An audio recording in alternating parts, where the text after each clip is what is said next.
Estamos en la 9ª clase del curso Génesis Patriarcal y estuvimos viendo la clase pasada la muerte de Abraham, que fue mencionada de soslayo. No hay grandes detalles acerca de lo que ocurrió ni un gran funeral, y vimos que era probablemente síntoma de la perpetuidad del nombre de Abraham para el pueblo de Israel. Vimos también cómo Esaú vende su primogenitura a Jacob, y también cómo hay conflictos entre Isaac y Abimelech por el tema de los pozos y cierto celo y envidia por el poder que Isaac estaba tomando, una notoriedad muy grande en el país, lo cual hizo que fuera expulsado de Gerar y llevado a la vaguada de Gerar, que era las afueras. Ahora vamos a empezar con el capítulo 27, y en el versículo 1 comienza diciendo: aconteció que envejeció Isaac y sus ojos se debilitaron hasta no ver. Entonces llamó a Esaú, su hijo mayor, y le dijo: hijo mío, y él respondió: heme aquí. Le dijo: he aquí, ahora soy viejo, no sé el día de mi muerte. Toma pues ahora tus aparejos, tu arco y aljaba, sal al campo y cázame alguna presa, y prepárame manjares como a mí me gustan, y tráemelos para que coma, a fin de que mi alma te bendiga antes de que muera. Vemos que ya Isaac ha envejecido, tiene 140 años, sus ojos se debilitaron, ya no veía prácticamente, y pretende llamar a Esaú, a su hijo mayor, para bendecirlo, con el protocolo de que cace y que él, después de comer, lo bendiga. Pero aquí hay algo terrible. ¿Por qué? Porque Isaac sabía que la bendición debía dársela a Jacob, puesto que Dios había dicho: el mayor servirá al menor. Hay una transgresión de la voluntad de Dios que es muy notoria. Vemos la lucha entre la carne y el espíritu, y vemos como Isaac, a pesar de saber que la bendición debía de ser para Jacob, que de Jacob era la promesa, que de él nacería la descendencia del Mesías, sin embargo se empecina en bendecir a Esaú. Otra cuestión que es notoria: lo hace en privado, en su tienda. Ven, tráeme de caza, prepárame la comida como a mí me gusta y yo te bendeciré. Normalmente esta bendición que se hacía al final de la vida se hacía con toda la familia, toda la tribu delante, para que hubiera testimonio. Sin embargo, lo hizo en oculto porque sabía que realmente debía de bendecir a Jacob, porque así había sido profetizado y declarado por el mismo Yahvé. Luego, al final, aunque vemos que Jacob usó malas artes, tanto con la primogenitura como veremos ahora con la bendición, realmente el que transgredió de una manera tremenda fue Isaac, ofreciéndole a su hijo Esaú la bendición. Y dice el versículo 5: pero Rebeca estaba escuchando lo que Isaac decía a su hijo Esaú. Y cuando Esaú fue al campo a cazar la presa que había de traer, Rebeca habló a su hijo Jacob, diciendo: he aquí oído a tu padre, que decía a tu hermano Esaú: tráeme una presa y prepárame manjares para que coma y te bendiga delante de Yahvé antes que muera. Ahora pues, hijo mío, obedece mi voz en lo que te ordeno. Ve ahora al rebaño y tráeme de allí 2 cabritos de buenas cabras, para preparar con ellas manjares para tu padre, como a él le gusta. Y tú lo llevarás a tu padre para que coma, y así te bendecirá antes de su muerte. Y aquí ocurre algo también interesante. Rebeca parece ser la protagonista de este capítulo, porque es la que realmente mueve los hilos y manipula la situación para que Dios bendiga a su hijo Jacob, como Dios ya lo profetizó y lo declaró anteriormente. La cuestión es que Rebeca usa malas artes, engaña y manipula la situación para que esto ocurra. Y seguimos leyendo en el 11. Pero Jacob dijo a su madre Rebeca: mira, mi hermano Esaú es un hombre velludo y yo lampiño. Quizás me palpe mi padre y quedaré ante sus ojos como tramposo, y traeré sobre mi maldición y no bendición. Curioso que el problema de Jacob no es la moral, ni la ética, ni la obediencia a Dios. Es quedar ante su padre como tramposo, porque lo pille en la mentira y traiga sobre él maldición y no bendición. Luego, aunque él también conocía el deseo de Yahvé, realmente estaba compinchada con la madre y usando la estrategia carnal y natural de la mentira, la manipulación y el engaño para cumplir los designios de Dios. Jamás Dios puede aprobar eso. Por eso, más adelante le traería consecuencias tanto a Rebeca como a Jacob. Aunque repito lo que dije antes, el pecado de Isaac y el mismo de Esaú fue mucho más grave por cuanto se rebelaron contra la directa autoridad de Dios que dijo: el mayor servirá al menor y Jacob será el que reciba la bendición y la simiente de la promesa y del pacto que Dios hizo con Abraham. Dice el 13: pero su madre le respondió: hijo mío, tu maldición caiga sobre mí, solo obedece mi voz, así que ve y tráemelos.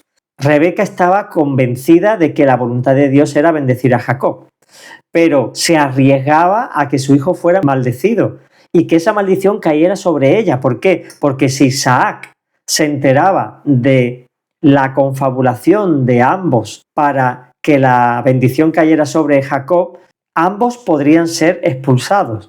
Así que ella muy determinantemente le dice a su hijo: tráemelos, obedéceme, haz lo que te digo porque sé lo que yo estoy haciendo. Seguro que Dios estaba detrás de la determinación de Rebeca, porque estaba claro que Dios quería bendecir a Jacob y no a Esaú. Y ya hemos visto pues algunos detalles del corazón de Esaú, que era carnal, que era un hombre impulsivo, que no se dejaba llevar por Dios, sino por sus propios deseos personales. Dice el 14: entonces él fue, tomó y llevó a su madre, y su madre los guisó como le gustaban a su padre. Recordemos que en la clase anterior dijimos que Isaac era un hombre comilón, glotón, le gustaba comer bien, y Rebeca sabía cómo le gustaba el guiso a su esposo. Así que en el 15 dice que tomó Rebeca los vestidos de Esaú, su hijo mayor, los más deseables, es decir, los que más le gustaban a Isaac, que tenía consigo en la casa, y vistió a Jacob, su hijo menor. Hizo un trabajo interesante porque no es fácil, aunque tú seas ciego, camuflar a tu hijo menor que no tiene nada que ver con el mayor para que sea engañado. O sea que ahí hay un trabajo de caracterización complicado. Y con las pieles de los cabritos que mató para darle de comer a Isaac, cubrió sus manos y la parte lisa de su cuello. Lo puso en lugares estratégicos para que a la hora de tocarle Isaac no se diera cuenta. Evidentemente iría vestido hasta las muñecas, entonces cubrió la parte descubierta, el cuello, para que al besarlo también él pudiera tocarle, y las manos. Luego puso en las manos de su hijo Jacob los manjares que había preparado con el pan, y él fue a su padre y dijo: Padre mío. Él respondió: heme aquí. ¿Quién eres, hijo mío? Y dijo Jacob a su padre: soy yo, Esaú, tu primogénito. He hecho como hablaste. Levántate, te ruego, siéntate y come de mi caza, para que me bendiga tu alma. Y aquí viene la primera mentira. Yo soy Esaú. Es una falsedad declarada que Dios está viendo. Por eso decía antes que Dios pasa factura. Aunque parezca que no ocurre nada, Dios sí castiga el pecado y la rebeldía. Seguimos diciendo que Isaac y Esaú pecaron mucho más gravemente, pero aquí Jacob está mintiéndole a su padre. Y eso es muy grave porque le estás mintiendo a tu autoridad. Y la autoridad siempre representa a Dios, una autoridad delegada. Por lo tanto, es como querer mentirle a Dios, es como tentar a Dios. Y eso es algo grave. Y en el 20 le responde Isaac a su hijo: que pronto la has hallado, hijo mío. Y él contestó: porque Yahvé tu Dios me la puso al alcance. También dice otra mentira: come de mi caza. ¿Por qué? Porque no lo había cazado, había cogido 2 cabritos del rebaño. Luego miente 2 veces, haciéndose pasar por Esaú y mintiéndole diciendo que había cazado esos animales. En el 20 dijo Isaac a su hijo: qué pronto la has hallado, hijo mío. Y él contestó con sangre fría, después de ver a su padre, que es autoridad, que lo ha cuidado, que está ciego, y le contesta: porque Yahvé tu Dios me la puso al alcance. Y aquí viene otro pecado grave. Usa la blasfemia, el nombre de Dios en vano.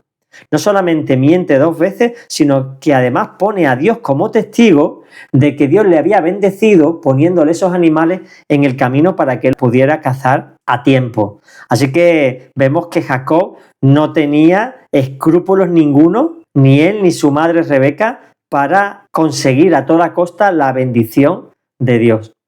Y dice el 21, pero dijo Isaac a Jacob, acércate ahora para que te palpe, hijo mío, si acaso eres tú mi hijo Esaú o no. Puede ser que haya hermanos que se parezcan mucho en la voz, pero en este caso él quería asegurarse. ¿Por qué?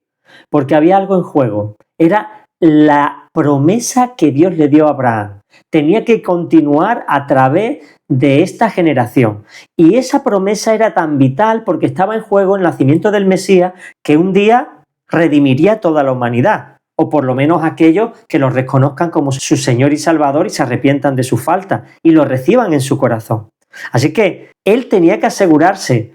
La cuestión era que se estaba equivocando de hijo y él quería bendecir a Esaú cuando Dios quería bendecir a su hermano Jacob. Así que acércate para que te palpe, hijo mío, si acaso eres mi hijo Esaú o no. Se acercó Jacob a su padre, me imagino que temblando y con muchísimo miedo por lo que podría repercutir en él el descubrimiento de su mentira, y lo tocó y dijo, la voz es la voz de Jacob, pero las manos de Esaú. Y no lo reconoció porque sus manos eran velludas como la de Esaú. Y se dispuso a bendecirlo y preguntó, ¿eres tú mi hijo Esaú? Contestó, lo soy. Miente por tercera vez de una manera premeditada. Algo que es terrible, ¿verdad? Entonces dijo, hijo mío, acércame la caza para que coma y mi alma te bendiga. Y él se la acercó y comió y luego le sirvió vino y bebió. Dice el 26, entonces le dijo su padre Isaac, acércate y bésame, hijo mío. Y él se acercó y lo besó, como el beso de Judas. Judas también se acercó y lo besó para traicionarlo. Realmente él estaba traicionando a su padre y a la autoridad como Judas traicionó a Jesús, porque acercándose lo besó, mostrándole que todo estaba en orden cuando realmente se estaba camuflando una mentira. Y al oler Isaac el aroma de sus vestidos, pues ya sabemos que era de Esaú, lo bendijo diciendo, he aquí el aroma de mi hijo, como el aroma del campo que ha bendecido Yahvé. Acordaos, cuando aparece Yahvé en escena, el nombre Yahvé se está refiriendo al pacto que Dios hizo con Abraham. Ha Elohim, el Dios o los dioses, que es literal, hablando del Dios plural, pues te dé del rocío del cielo, la lluvia necesaria para que el campo sea regado, y de las fertilidades de la tierra para que crezca abundantemente, abundancia de grano y mosto, pueblos te sirvan y naciones se postren ante ti, sé Señor de tus hermanos e inclínese ante ti los hijos de tu madre. Aquí habla de otra bendición, no solamente de la fertilidad y de la lluvia del campo, sino de su semejante. Los pueblos te sirvan y las naciones se postren ante ti. Cuando escuchemos estas promesas, pensad siempre en Cristo.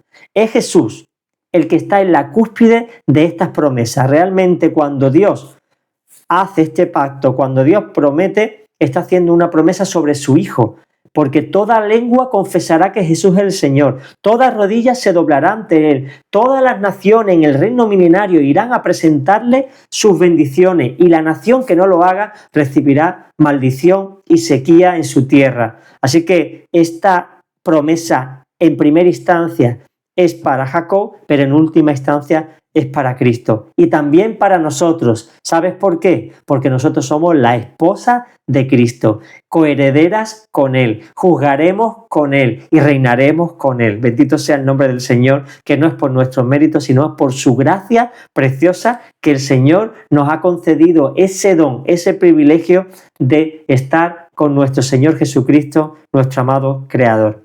Y dice también, malditos los que te maldigan y benditos los que te bendigan. Aquí hay maldición para el que maldiga a Israel como pueblo natural y a la iglesia como pueblo espiritual. Pero hay bendición al que nos bendiga, tanto a Israel como a la iglesia. Por eso dice la palabra que no hay alguien que le dé un vaso de agua a un profeta que no reciba recompensa de profeta. Así que no hay nadie que bendiga a Israel o a la iglesia que no reciba su correspondiente recompensa y bendición de parte de Yahvé. Dice el 30, apenas terminó Isaac de bendecir a Jacob, y no bien había salido Jacob de la presencia de su padre Isaac, su hermano Esaú llegó de su cacería. También él había preparado manjares y los traía a su padre. Y dijo a su padre: levántese mi padre y coma de la caza de su hijo para que me bendiga tu alma. Luego el hijo, Esaú, estaba en la misma tesitura que el padre, intentando usurpar la bendición que no le correspondía. ¿Era el primogénito? ¿Era el mayor? Sí, pero Dios dijo que no heredaría la promesa.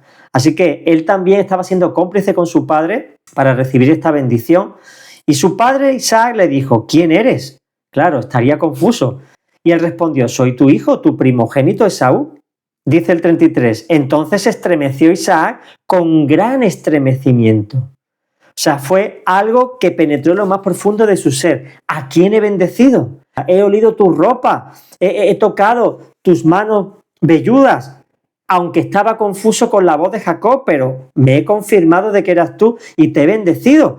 ¿A quién he bendecido? Y exclamó: ¿quién pues es el que vino aquí, que cazó y me trajo de comer, y comí de todo antes de que tú vinieras?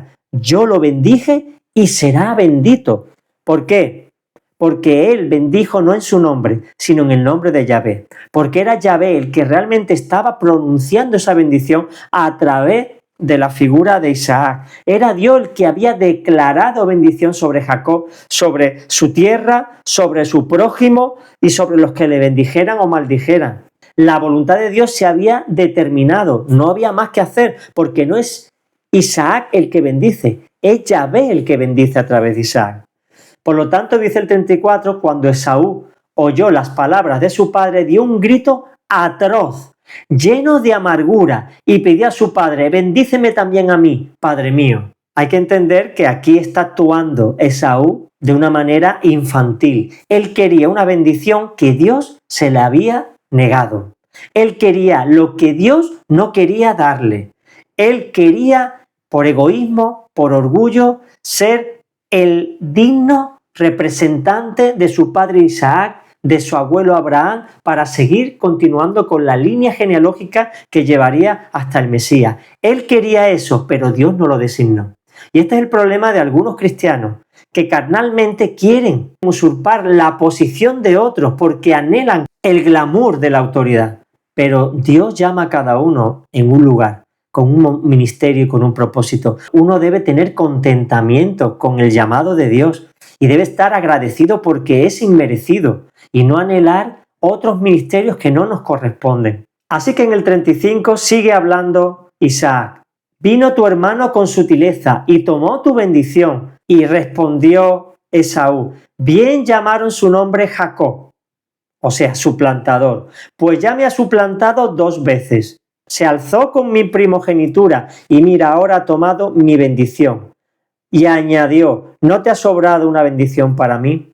Aquí está mintiendo Esaú. Realmente él no reconoce que él le vendió carnal y miserablemente la primogenitura con todo lo que representaba por un momento de gratificación personal con aquel plato de lenteja. Ahí Jacob es verdad que manipuló la situación, pero no fue engañado, sino fue seducido. Y Esaú quiso comer de ese plato aun renunciando a la primogenitura, que ya sabemos que era recibir la doble porción de toda la herencia, ser el sacerdote intermediario ante toda la tribu delante de Dios y ser el patriarca, el que dictara el rumbo a seguir por la tribu y por la familia. La bendición implica el futuro, es profético, es continuar con la línea genealógica espiritual hasta la venida del Mesías. Y añadió: ¿no te ha sobrado una bendición para mí?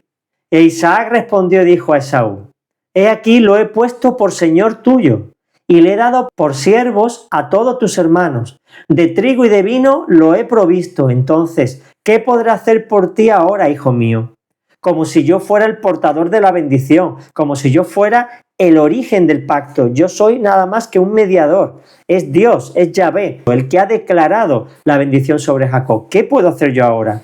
Y dice en el 38 que dijo Esaú a su padre: Padre mío, ¿no tienes ni una sola bendición? De nuevo le repite en su desesperación carnal y egoísta: bendíceme también a mí, padre mío. Y Esaú alzó su voz y lloró. Hay que entender que este grito y este lloro es un lloro infantil, porque no fue un hombre fiel, porque no buscó la bendición de Dios, porque no fue obediente. Él también cometió otro tipo de errores en su día a día, buscando mujeres cananeas en vez de mujeres del pueblo de Dios, como Yahvé había dicho. E Isaac su padre respondió y le dijo: he aquí, sin la grosura de la tierra y sin el rocío de los cielos de arriba será tu morada. O sea, no serías agricultor ni te vendría la bendición por la prosperidad de un lugar concreto. Por tu espada vivirás y a tus hermanos servirás, pero sucederá que cuando te fortalezcas sacudirás su yugo de tu cerviz. Aquí viene una promesa: vivirás por la espada, por la agresión, por las peleas, por las conquistas, y a tu hermano servirás, como lo dijo el Señor al principio. Pero cuando te fortalezcas, te rebelarás contra el yugo de Israel. Y así ocurrió. A lo largo de la historia vemos cómo Edom se libera del yugo de Israel, se rebela, levanta un rey y desde ese momento se convierte en un enemigo frontal de Israel. Dice el 41: y aborreció Esaú a Jacob por la bendición con que lo había bendecido su padre. Y dijo Esaú en su corazón: se acercan los días del luto de mi padre, entonces podré matar a Jacob mi hermano. Tal como el mismo Isaac creía, también Esaú, de que la muerte de su padre sería relativamente cercana. Sin embargo, no sabían ambos que le quedaba a Isaac 40 años de vida todavía, con lo cual esta venganza no se iba a producir. Dice el 42: cuando le anunciaron a Rebeca las palabras de Esaú, su hijo mayor, envió a llamar a Jacob, su hijo menor, y le dijo: mira, tu hermano Esaú se consuela con la idea de matarte. Ahora pues, hijo mío, obedece mi voz, levántate y huye a Harán, a donde Labán, mi hermano. Ya vienen las primeras consecuencias del engaño, la mentira y la manipulación que hicieron con su padre. Ya su hermano quiere la venganza, quiere matarlo y tiene que huir. Y dice el 44: y mora con él algunos días, hasta que se calme la furia de tu hermano, hasta que se aplaque la ira de tu hermano contra ti y olvide lo que le hiciste. O sea, reconoce que fue un gran agravio. Entonces te enviaré a traer de allá, porque he de ser privada de vosotros dos en un solo día. Así que fíjate cómo Rebeca tenía todo planificado. Lo que no sabía es que no iba a salir el plan como ella creía, porque ella pensaba que su hijo Esaú se calmaría en breve y que mandaría a Jacob volver en cuestión de unos meses hasta que todo se zanjara y se calmara. Lo que no sabía es que iba a estar 20 años fuera y que ya no iba a volver a verlo, porque cuando Jacob vuelve, aunque no lo menciona la palabra explícitamente, implícitamente sí que se ve que ya no hay ninguna mención de Rebeca. Luego, al final, Dios también le pasó factura a Rebeca por haber usurpado, engañado y manipulado de esa manera a su esposo como autoridad e incitar a su hijo Jacob a actuar con esas malas artes. Y dice el versículo 46: y dijo Rebeca a Isaac: estoy hastiada de mi vida por causa de las hijas de Et. Las hijas de Et se refieren a las esposas que Esaú tomó, porque eran cananeas y evidentemente no estaban respetando la voluntad de Yahvé ni siguiendo los patrones que Dios y los patriarcas le estaban dictando. Así que estaba trayendo muchos quebraderas de cabeza tanto a Isaac como a Rebeca. Y usó esto como artimaña, como excusa para manipular de nuevo a Isaac. Y le dice: si Jacob llega a tomar mujer de entre las hijas de Et, como ha hecho Esaú, como estas, de las hijas de esta tierra, ¿de qué me servirá ya la vida? Viene a angustiar delante de Isaac su corazón diciendo: ya estamos bastante fastidiados con que Esaú haya cogido hijas cananeas, no permitas que Jacob también las escoja, así que envíalo a mi hermano Labán a la tierra de Canaán, a Padán Aram, en Mesopotamia, que coja mujer, esposa de la familia de la fe. Fijaros que eso fue lo mismo que ocurrió cuando Abraham envió al damasceno Eliezer a tomar esposa, que fue Rebeca, para su hijo Isaac. Ahora es Jacob el que va allí y sin saberlo encontrará a su futura esposa. Seguimos con el capítulo 28. Así pues Isaac llamó a Jacob, convencido por Rebeca, claro, que tenía interés en que se marchara para que Esaú no matara a Jacob Así pues Isaac llamó a Jacob y lo bendijo y le ordenó diciendo: no tomarás mujer de las hijas de Canaán. Levántate, ve a Padán Aram, a casa de Betuel, que era primo de él, ¿verdad? Primo lejano de Isaac, padre de tu madre, y toma allí mujer de las hijas de Labán, hermano de tu madre. El Shaddai te bendiga, te haga fructificar y te multiplique hasta llegar a ser multitud de pueblos, y te dé la bendición de Abraham, a ti y a tu descendencia contigo, para que heredes la tierra de tus peregrinaciones, la cual Elohim ha dado a Abraham. Así que finalmente Isaac reconoce que la bendición era para Jacob, y aunque resignado, lo envía, lo bendice de nuevo y lo comisiona para esta aventura que, como un tiempo atrás Eliezer hizo, ahora le toca al propio Jacob llegar a una tierra que está muy lejana, 640 kilómetros, un mes de recorrido, con el peligro de las fieras, de asaltadores y de no tener muchos recursos porque iba solo. Así que dice el versículo 5 del capítulo 28, envió Isaac a Jacob, el cual fue a Padán Aram, a donde Labán, hijo de Betuel, el arameo, hermano de Rebeca, madre de Jacob y Esaú. Y vio Esaú que Isaac había bendecido a Jacob y lo había enviado a Padán Aram para tomar allí mujer para sí, y que al bendecirlo le había ordenado que no tomara mujer de entre las hijas de Canaán. Y que Jacob, al obedecer a su padre y a su madre, se había dirigido a Padán Aram. Entonces Esaú comprendió que las hijas de Canaán eran desagradables a los ojos de su padre Isaac. Es increíble que fuera a esta altura de la vida que Esaú comprendiera esa verdad. Primero, desobedeciendo a Dios porque él sabía, como toda la familia, porque había sido instruido, que no era conveniente buscar en las cananeas a su esposa. Y ahora, viendo que Isaac se complace con enviar a Jacob a su tierra para conseguir mujer de la familia, pues él quiere hacer lo mismo. Pero como siempre, cuando nosotros sabemos lo que Dios quiere y lo hacemos en la carne, volvemos a hacer peor el remedio que la enfermedad. ¿Qué hizo Esaú? Pues que se fue a Ismael. ¿Por qué Ismael? Porque era también hijo de Abraham, pero no era de la promesa. Así que Esaú va a Ismael y además de las que tenía, tomó para sí por mujer a Maalat, hija de Ismael, hijo de Abraham y hermano de Nebaiot. De nuevo mete la pata, de nuevo se rebela contra Dios cogiendo a alguien que verdaderamente es descendiente de Abraham, pero no de la línea mesiánica. Y dice el 10, Jacob pues salió de Beersheba, el lugar donde vivía Isaac, acordado Beersheba, donde se hizo ese pacto, donde se comprometieron con los filisteos a no ser atacados mutuamente, y por eso se le llamó el pozo del juramento. Pues se dirigió a Harán, y llegado a cierto lugar, pasó allí la noche porque el sol ya se había puesto. Tomó una piedra del lugar y la puso por su cabecera y se tendió en aquel sitio. Jacob no lo sabía, pero estaba en un lugar especial. Aquí cuando dice llegado a cierto lugar, no se refiere que casualmente anocheció allí y se acostó, sino que todo estaba premeditado. Eso era a 3 días de viaje de Beersheba y a 120 kilómetros de distancia. Así que él se acostó con una piedra por cabecero. Evidentemente no había lujo, no tenía comodidades, no había tienda. Él realmente salió con poca cosa por la urgencia de la agresividad de su hermano Esaú, que deseaba matarlo y hacerle mal, así que no pudo coger grandes cosas, se apañaba con lo que tenía. En el 12 dice que ocurrió algo muy interesante. Y tuvo un sueño, Jacob. He aquí una escalera apoyada en la tierra, cuya parte superior alcanzaba los cielos.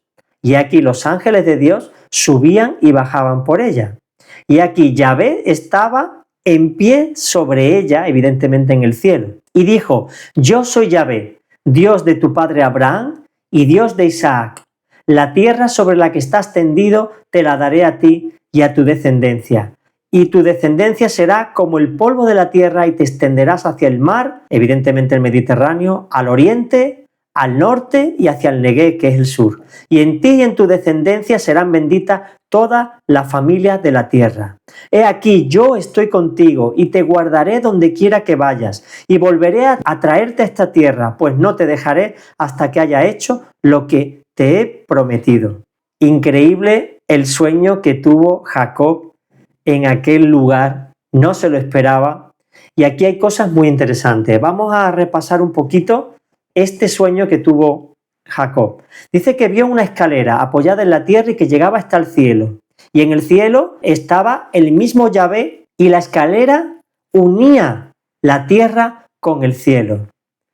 La palabra dice que el único mediador entre Dios y los hombres se llama Jesucristo. No hay otro nombre dado a los hombres en quien podamos ser salvos. Por lo tanto, la escalera es un símbolo, es una metáfora del mismo Cristo, que une la tierra o los hombres con el cielo, Dios, y que los ángeles subían y bajaban por ella.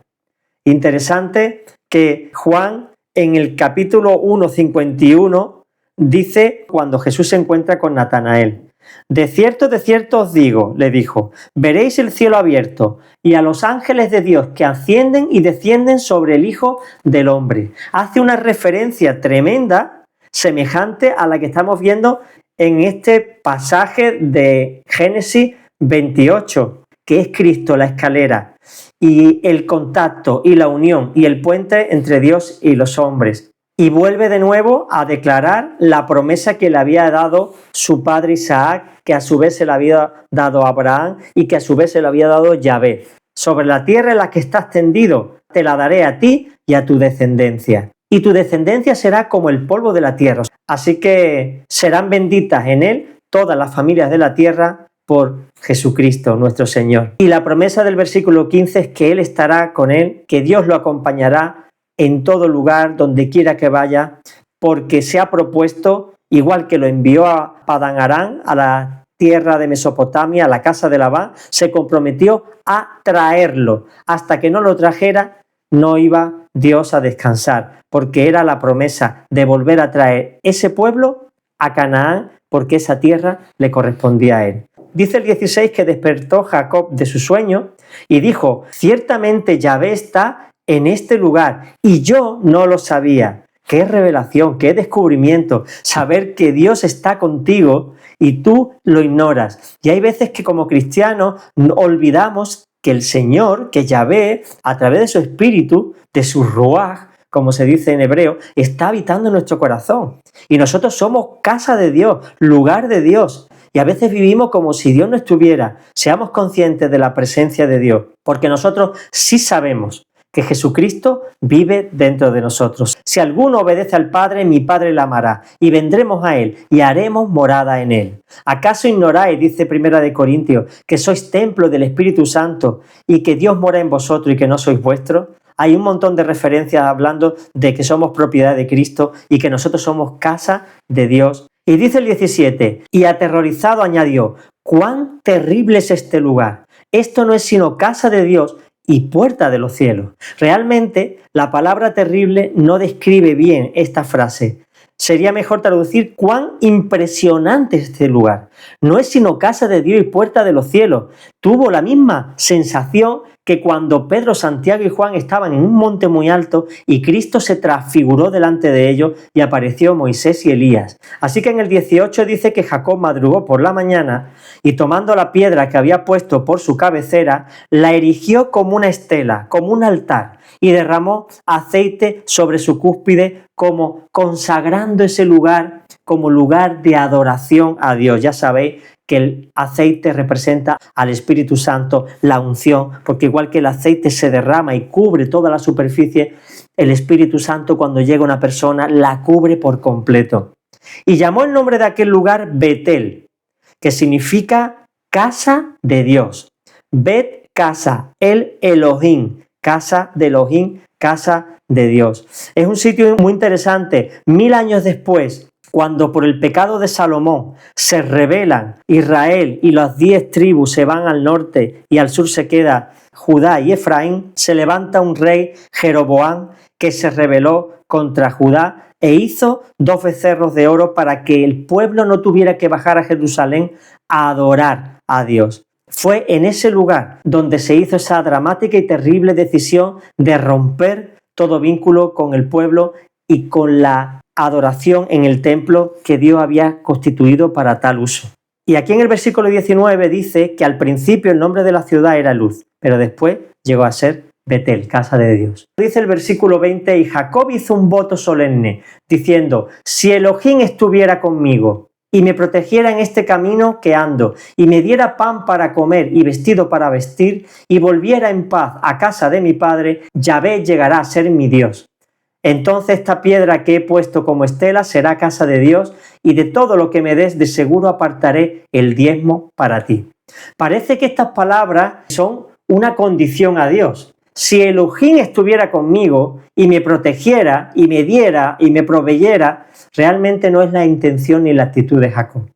Más bien es decir, puesto que Dios me protege, puesto que Elohim está conmigo, puesto que me va a proveer, puesto que me hará volver en paz como Él me ha dicho y llegará a ser mi Dios, entonces yo pongo esta piedra como testimonio de que esto es casa de Dios y que de seguro apartaré el diezmo para ti. El diezmo representaba honra, representaba adoración, representaba reconocimiento de la autoridad.